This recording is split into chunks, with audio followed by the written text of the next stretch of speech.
can talk about the quality and the benefit of this practice, advantage of relying on teaching from this kind of reliable source. These are the description which we see all the masters, great masters commentary, including my teacher and all the other teachers in our tradition. So first one is quickly receive great and powerful blessing from the Buddha. What does that mean, at this point? There are many skillful means embedded in this teaching and practice. That's why I'm not gonna elaborate this one too much. I'm gonna just list up. Then I will focus on more about other aspects of this teaching. Okay. Then second is a synthesis of all the essential instructions contained in the Tantra. There are many different Tantra based on the Idan deities. Different Chakra Sambara, Heruka Tantra, Guhya Samaja Tantra, Kara Chakra Tantra, all different Tantra. Right? So this is relatively shorter practice or condensed practice include all the benefit and all the essential point, even beyond the essential point. This is specialty I will share with you more, but including in this teaching. So synthesis of all the essential instructions contained in this Tantra. That's number 2. Number 3 is easy to practice. I would say easier to practice. We are talking about the highest yoga Tantra. Of course, Tara practice, or you might have other kind of practice. Those are not the highest yoga Tantra. Some might have done different form of Tara, but usually highest yoga Tantra, Vajrayogini, is the easiest one among all these other Idan deities. Okay, and simpler and easier to visualize, and the mantra is short and easy to recite. Visualization mandala is not that elaborated. It's Chojun, you will say easier to visualize. And you can relate. And the body mandala, highest yoga tantra, we have a so-called special meditation called the body mandala. We visualize our body as a mandala, then put certain areas and the tip of the nadi or channels, visualize each deities, or sometimes inside or the outer tip of the channels. But the Vajrayogini in the case is very simple. Just one place and inside the central channel. That's the heart center, but inside that we visualize. That's simple, easier, and powerful. That's why we have to go a little skillfully to that direction. Easy to practice, concise, and clearly presented meditation. There's no mystery in a sense. I was talking about Vajrayogini practice teaching is well documented, well commented, because so many practitioners have done that. So not the kind of wishy-washy guessing game. Fourth one is the swiftly achieve attainment. So I was talking about those of greater capacity are fortunate with advanced faculty attain this so-called pure land or the pure Dakini land, Kachari or Kechala land in this lifetime without dying, without losing a body. That's how they explain rainbow body. For example, Gelwa Ensapa, the actual practice we do, Ganden, that's another name is Ensa. Ensa Nengyu, Ensa ear whisper lineage. Gelwa Ensapa attain the rainbow body. There are quite a number of those ear whisper lineage masters attain this rainbow body. Although we don't use that terminology much, and more secretly those are transmitted. But so many our ancestral masters of the past attained through this practice, final attainment, awakening in this lifetime. That's the best scenario, so to speak, if you have a great fortune, karmic momentum, and a great facility. Second one, those with medium or middling fortune can attain in the intermediate state. So that is the Bardo, assisted by the Dakinis in 24 holy places. In India, I have these actual holy places, 24. Those Mahasiddha's traditions talks about that. But anyways, those Dakinis are residing those 24 places. Then they will assist you, guide us to move to the next phase of our lives. If that's also possible, then the third one is within 7 lifetimes, we will be guided or attained pure Dakini land. It seems like a kind of myth initially. Oh, that's a nice idea. But as we practice more, kind of conviction develop and trust develop, like a relationship, even sometimes face difficulty. But then if kind of deeper trust develop, then keep going, keep moving. Practice is the same. It said that our practice and our approach should be like a river, steady river. It's not like all excited, especially first week, month, very excited, then kind of start losing the interest. Nothing like that. It's good. So keeping this emotional devotion of whatever energy, keep it in your heart. Then just kind of using that as the energy to move steady, forcefully, and devoting ourselves rest of our life, hopefully, to this practice. It's worth a while to do that. And also, I feel responsibility. Not all people have met this teaching. If we have a bodhicitta in our heart, this is a personal responsibility to put into our practice and in our life. Then what happened is the beauty of the practice itself unfolds. Your life will blossom if you have this kind of surrender again, submission and trust, faith. Okay, so that's number 4, right? We did. Once we take initiation or empowerment, then we have a commitment and vows. Those sounds very kind of scary for you, some of you maybe. Why we take empowerment or initiation? Lama Tsongkhapa is very clear about that. It's not about, good idea to receive empowerment, tantric empowerment. It's very rare, so I just want to get it for now. No, that's a wrong approach. The reason we want to receive empowerment is to receive vows and commitment. Because without the empowerment, there's no commitment. So then thing is that through keeping the commitment, our commitment purely and practicing these instructions sincerely, we can attain those things.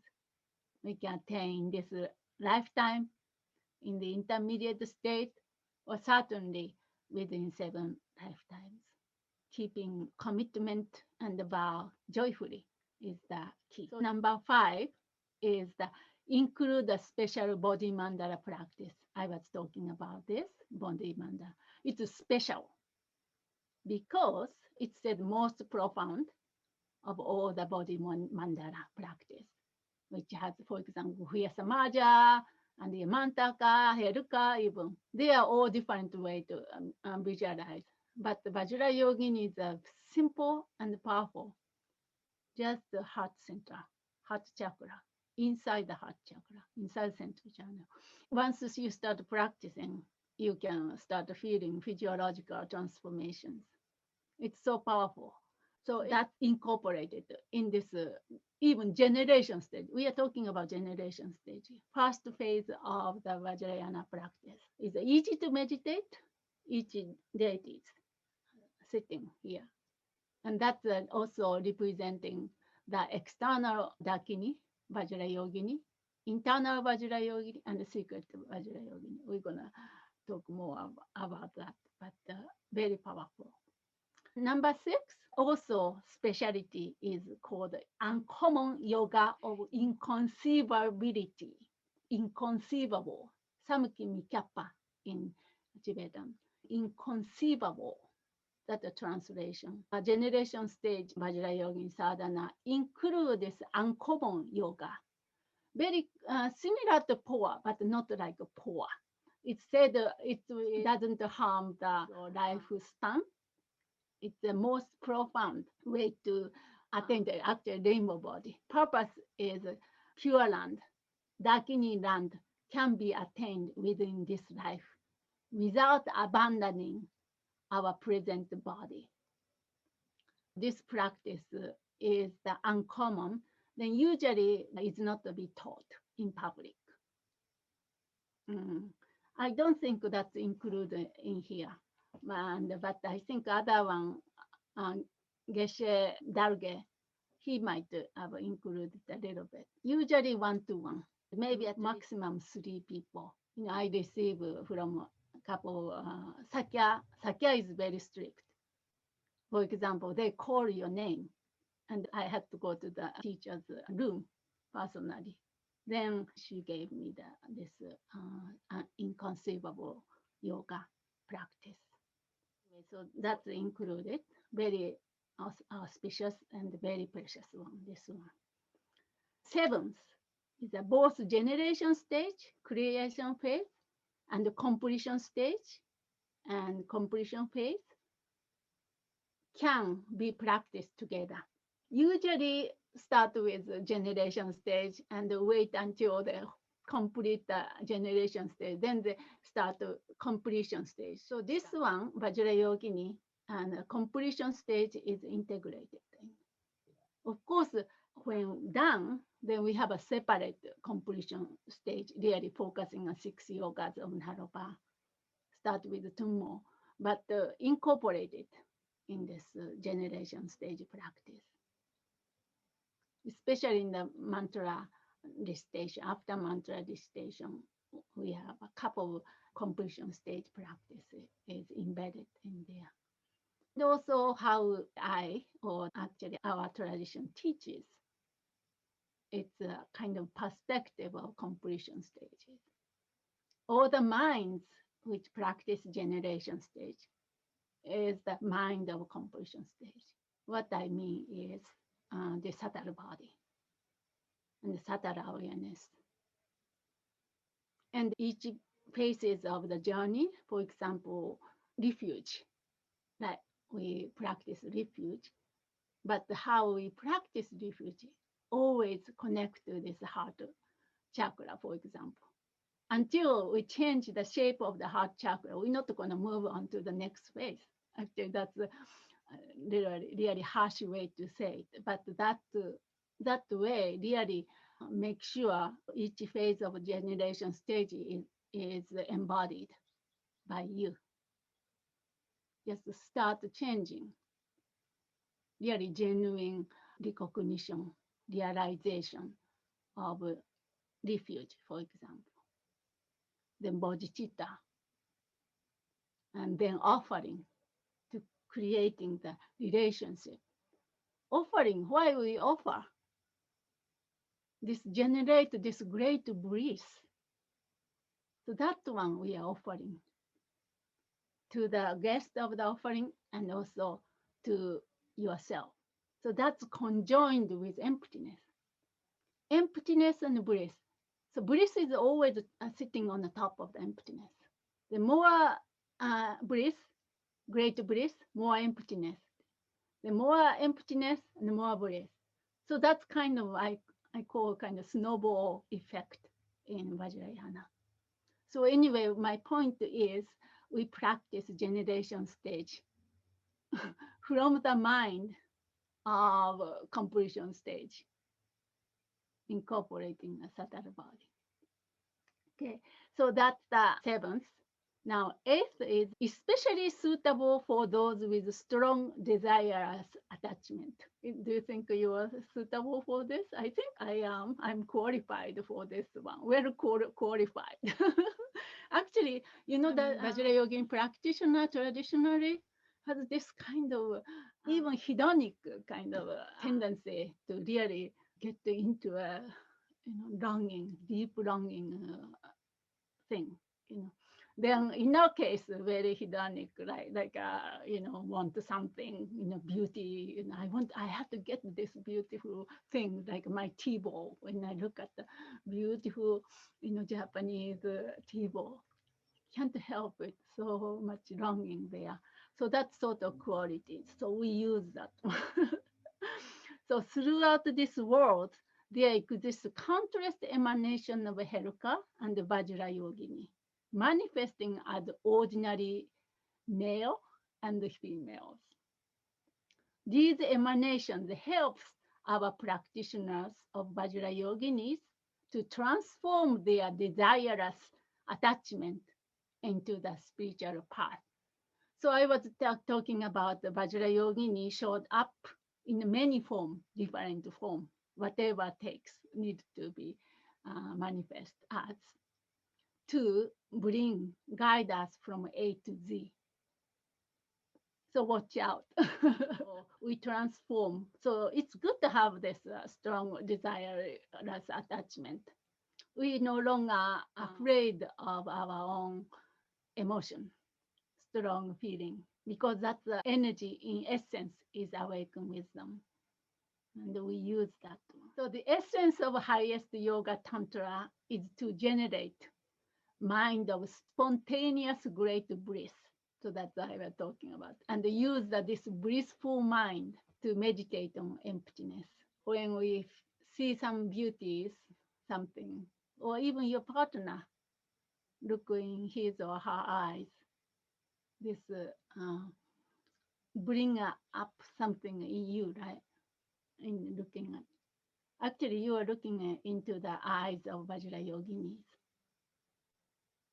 Then connect your subtle body. Might be lower belly, kind of warmth coming up through central channel to the heart center. And heart center, this feeling of love blossom. That inner Vajrayogini. Then use that blissful feeling, great bliss, to look